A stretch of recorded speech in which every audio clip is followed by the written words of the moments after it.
जयाद्री, अगं तू अशी उभी का? बस. अगं बस इथे.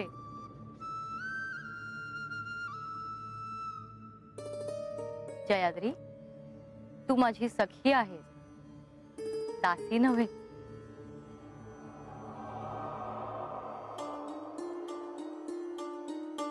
काय झाले आहे? तू अशी शांत शांत का आहेस? देवी, कैलास सोडून आपण ह्या ठिकाणी आलो. आजवर मी कैलास सोडल्यास बाकीचं विश्व कधी बघितल्याचं माझ्या आठवणीत नाही. पण ह्या कृतयुगात श्री महादेवांनी मार्तंड भैरवाचा अवतार घेतला, दैत्यांच्या विरोधात युद्ध पुकारले आणि म्हणूनच आपण सर्वजण कैलास सोडून इथे आलो. होय, यांनी श्री मार्तंड भैरवाचा अवतार घेतला आहे. आता मणिमल्लांना हे शासन करणार. ह्या युद्धात मी देखील यांच्या सोबत शक्ती रूपाने असणारच. आणि तुम्ही मला देखील सोबत आणलेत, कारण तू माझी अत्यंत जीवाभावाची सखी आहेस. जयाद्री, मी तुला कधीही अंतर देणार नाही. होय देवी, ते मला ठाऊक आहे. उलट मला काय हवं काय नको ह्याकडे तुमचं सतत लक्ष असतं. मला कधीही काहीही कमी पडू दिलं नाहीत तुम्ही. मी कधी दुःखी असेन तर मी न सांगताच तुम्हाला ते कळतं. आणि माझ्या मनात काय चालले आहे हे मी तुला काहीही न सांगता सारं काही समजते. जयाद्री, हिमालयात आपण बालपणापासून एकत्र वाढलो, एकत्र खेळलो, बागडलो. तुझ्या रूपाने एक अत्यंत जीवाभावाची सखी मला मिळाली. मला देखील. देवी, तुमचं आणि श्री महादेवांचं जन्म जन्मांतरीचं नातं आहे. त्यामुळे तुम्ही त्यांच्या नेहमीच सोबत असणार. तुम्ही आदिशक्ती रूप आहात. शिव आणि शक्तीला वेगळं करणं शक्यच नाही. होय, माझं आणि ह्यांचं जन्म जन्मांतरीचं नातं आहे. ह्या कृतयुगात यांच्या मल्हारी मार्तंड अवतारात माझा आणि ह्यांचा विवाह होणार. पण देवी, मला एक प्रश्न अस्वस्थ करतो आहे. कोणता? ह्या वेळेस देखील मी तुमची सखी असेन का? जयाद्री, असं का बरं विचारते आहेस? माझ्या मनात आले म्हणून मी विचारले. जयाद्री, मला खात्री आहे की ह्या कृतयुगात देखील तू माझी सखी असशीलच. पण असा संभ्रम का बरं असावा? का कुणास ठाऊक, पण ह्या वेळेस तसं घडेल असं मला वाटत नाही. जयाद्री, मनात असे विचार आणू नकोस आणि इतकी अस्वस्थ होऊ नकोस. मला जे जे प्रिय आहे ते कृतयुगात माझ्यासोबत असणारच. आणि ह्या आधीही यांच्या मल्हारी मार्तंड अवताराविषयी मी तुला सांगितल्याचे माझ्या स्मरणात आहे. होय देवी, पण त्याविषयी तुम्ही मला नेमके काय सांगितलेत हे माझ्या स्मरणात नाही.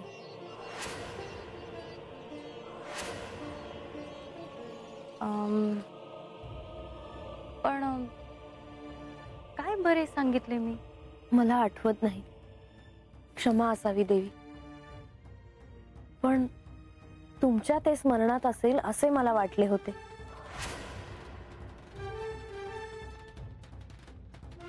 नाही, माझ्याही ते स्मरणात नाही.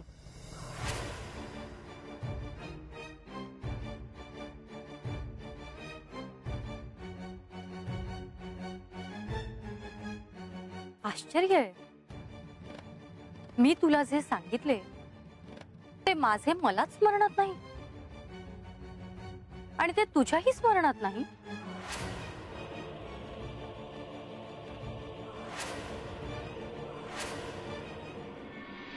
म्हाळसा आणि बानू ह्यांच्याकडे पाहिलं की मला त्यांच्या गतजन्मातल्या अनेक गोष्टी आठवतात.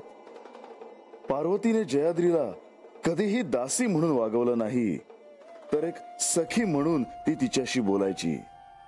जेव्हा मणिचूर पर्वताच्या पायथ्याशी शिबिर बांधले तेव्हाही ती तिच्या सोबतच असायची. कैलास सोडून त्या माझ्या सोबत आल्या होत्या, पण तिथेही त्या दोघींमध्ये तोच प्रेमभाव होता. पण आज मात्र त्यांना हे आठवत नाही. पण माझ्या मात्र ते सहज डोळ्यासमोरून जात.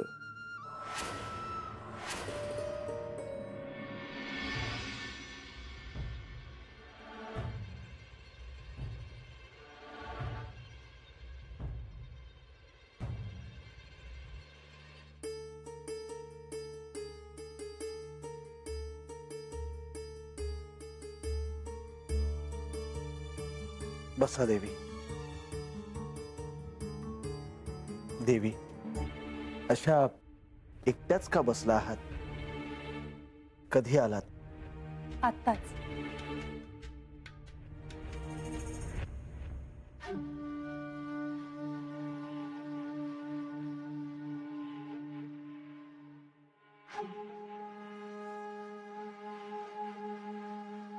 देवी, तुम्ही थकल्यासारख्या दिसता आहात. नाही, तसं काही नाही. श्री म्हाळसा देवी नेवासेला जेव्हा निघाल्या तेव्हा त्यांना थांबवण्याचं दायित्व मी तुमची अनुमतीही न घेता थेट तुमच्यावर सोपवलं. हो, परंतु मी ते पार पाडलं आहे. मला खात्री होती हे कार्य तुम्हीच करू शकता. देवी, तुम्ही माझ्यावर रागावला आहात का? नाही, परंतु तुम्ही मला पुन्हा असं धर्मसंकटात टाकू नये. म्हाळसा देवींना समजावून सांगताना, त्यांना थांबण्यासाठी आग्रह करताना माझं काय झालं हे मलाच ठाऊक आहे.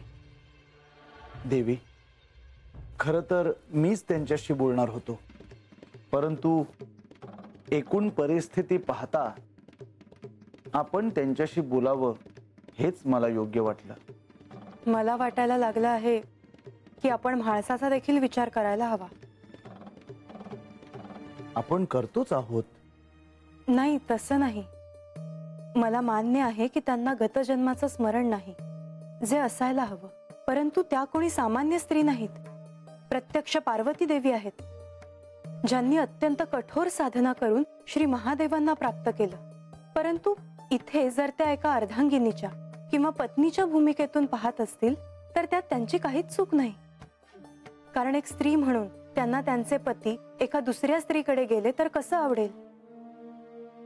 त्यांनी श्री खंडेरायांवर अपार प्रेम केलं आहे. सगळ्या दिव्यातून त्या गेल्या आहेत. त्यांना जे दुःख होतं आहे ते मला तरी केवळ पाहत नाही बसता येणार आता. देवी, अहो शांत व्हा. तुम्हाला काय म्हणायचं आहे ते मला कळतंय, परंतु ही नियतीच आहे की श्री खंडेरायांना त्यांनी स्वतः दिलेल्या शब्दाप्रमाणे बाणाईच्या अधीन राहावं लागतं आहे. आणि श्री म्हाळसा देवींना त्याचं दुःख होतं आहे. ही एक परमसुंदर मिलनाचीच गोष्ट आहे. जेव्हा श्री खंडेराय आणि सत्य उमगलेल्या श्री म्हाळसा देवी एकत्र येतील तेव्हा त्याचे सौंदर्य अद्भुत असेल आणि पुन्हा अशी कुठलीही शिवलीला होणार नाही आणि शिव आणि शक्ती असे विलग होणार नाहीत. परंतु तोपर्यंत म्हाळसा आणि बानूला दुःखातून जावंच लागणार. शिव तेवढेच दुःख देतो जेवढं सहन करता येईल. श्री म्हाळसा देवी आणि बाणाई तर परमभक्त आहेत शिवाच्या. दुःख देखील तेवढंच मोठं असणार. आता म्हाळसाला थांबवलं आहे, परंतु आता श्री खंडेरायांनी त्यांच्याशी बोलायला हवं, तरच त्या शांत होतील. नाहीतर त्यांना थांबवणं श्री खंडेरायांना देखील शक्य होणार नाही. मी बोलेन तसं त्यांच्याशी. ते श्री म्हाळसा देवींशी बोलतील. त्यांनी जेजुरी गड सोडून जाणं अपेक्षित नाही. चिंता नसावी देवी.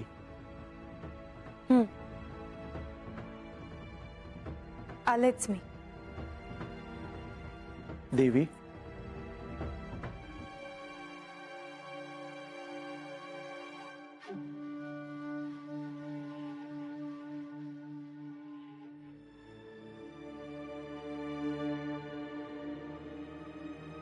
देवी, तुम्ही जे बोललात ते मला आवडलं. हे मल्हारी चरित्र एका महत्वाच्या चरणावर आहे आणि ह्यात तुम्ही माझ्या बरोबर आहात म्हणून मला माझं दायित्व सोपं वाटतं आहे. विष्णू लोकात बोलायचा तसे बोललात अगदी. येते मी.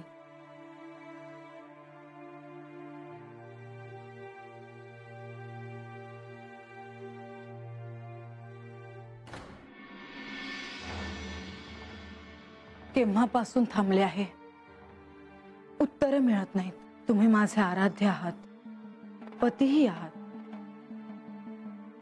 मी तुम्हाला प्राप्त तर केले, पण तुम्ही संपूर्ण माझे नाही झालात. ह्यापेक्षा मोठे दुःख काय असेल. मी जेजुरी सोडून जात होते.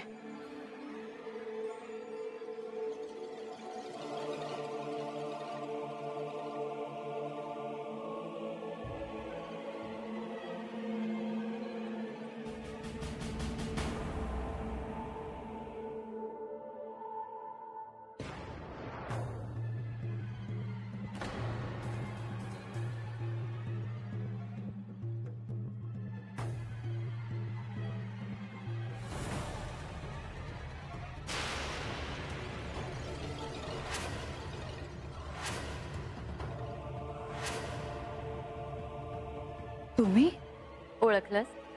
पार्वती देवी. होय. 16 सोमवारचे व्रत केले, त्यानंतर आपली भेट झाली. मात्र त्यानंतर तू मला विसरलीस म्हाळसा. नाही, मी कशी विसरेन. पण त्यानंतर इथे इतकं काही घडलं की तुम्हाला तर ठाऊक असेलच. होय, तू जिंकलीस, बानूला पराभूत केलंस. सर्व काही तुझ्या इच्छेनुसार झालं. हो. पण मग आता तरी तू सुखी आहेस ना? काय झालं? गप्प का? मी सुखी असते तर तुम्हाला माझ्या चेहऱ्यावरून दिसलं असतं. ती इथून गेली पण मी सुखी नाही. पण का? कारण हे तिच्याकडे जाऊन आले.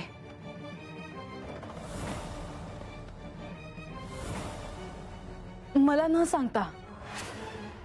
याचा अर्थ हाच होतो ना की यांचं माझ्यावर प्रेम नाही.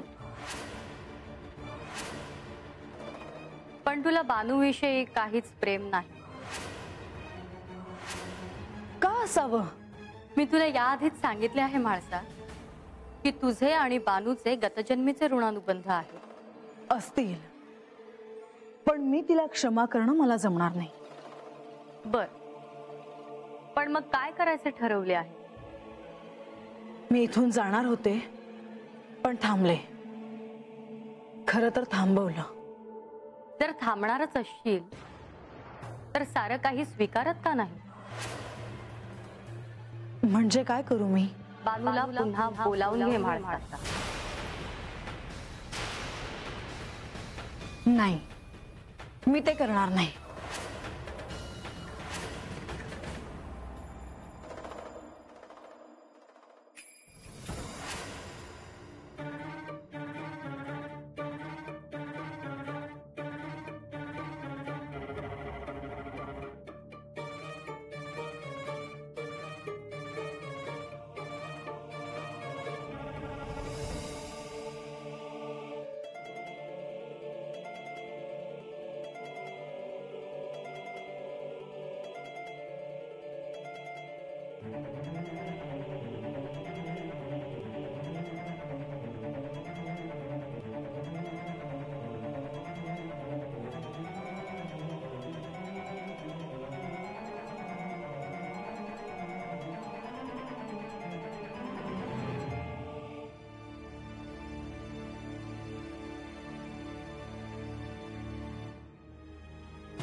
ओम ऐं ह्रीं क्लीं श्री आदिशक्तये नमः। ओम ऐं ह्रीं क्लीं श्री आदिशक्तये नमः। ओम ऐं ह्रीं क्लीं श्री आदिशक्तये नमः। ओम ऐं ह्रीं क्लीं श्री आदिशक्तये नमः। ओम ऐं ह्रीं क्लीं श्री आदिशक्तये नमः। ओम ऐं ह्रीं क्लीं श्री आदिशक्तये नमः। ओम ऐं ह्रीं क्लीं श्री आदिशक्तये नमः। ओम ऐं ह्रीं क्लीं श्री आदिशक्तये नमः। ओम ऐं ह्रीं क्लीं श्री आदिशक्तये नमः। ओम ऐं ह्रीं क्लीं श्री आदिशक्तये नमः। ओम ऐं ह्रीं क्लीं श्री आदिशक्तये नमः। ओम ऐं ह्रीं क्लीं श्री आदिशक्तये नमः।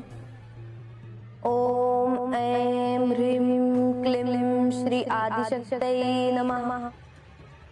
आता हे काय नवं सुरू केलं आहे बांधून म्हणायचं, काय बी कळणं झालंय मला. आणि आता हे कसलं व्रत करते म्हणायचं, कसलं व्रत आणि कसली पूजा म्हणायची. ओम ऐं ह्रीं क्लीं श्री आदिशक्तये नमः. या अगोदर बांधून असं समज केलं होतं, देवा संग लगीन बी झालं तिचं. पण आता हे समज परत कशापायी सुरू करायचं. आता हे केल्यानं काय होणार आहे. ओम ऐं ह्रीं क्लीं श्री आदिशक्तये नमः.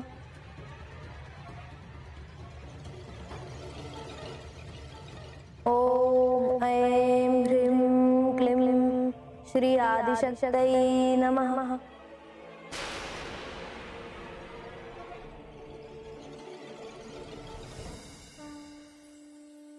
ओम ऐं ह्रीं क्लीं श्री आदिशक्तये नमः. ओम ऐं ह्रीं क्लीं श्री आदिशक्तये नमः. ओम ऐं ह्रीं क्लीं श्री आदिशक्तये नमः. ओम ऐं ह्रीं क्लीं श्री आदिशक्तये नमः.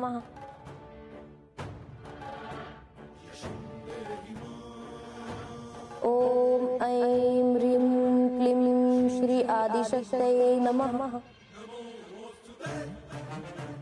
ओम ऐं ह्रीं क्लीं श्री आदिशक्तये नमः.